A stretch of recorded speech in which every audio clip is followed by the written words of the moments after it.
में दुल्हाए अकीदत पेश करने के लिए दावत देता हूँ। सरजमीन पाकिस्तान के नैर ताबा फ़क्र नात खरान पाकिस्तान सिपा सलार गुलामान शान जनाब इज़्ज़त इमाम मोहम्मद तनवीर अली साबरी आए और बारगाह सरवर कौनैन में दुल्हाए अकीदत पेश करें। जनाब मोहम्मद तनवीर अली साबरी।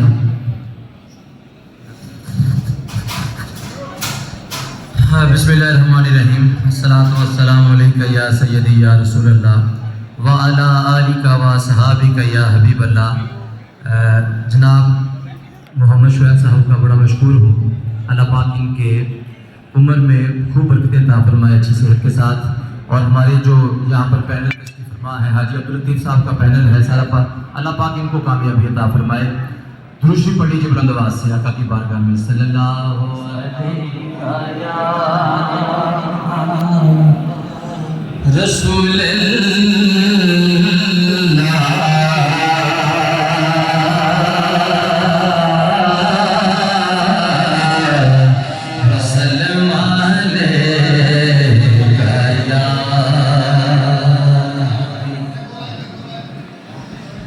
मदीने से बोला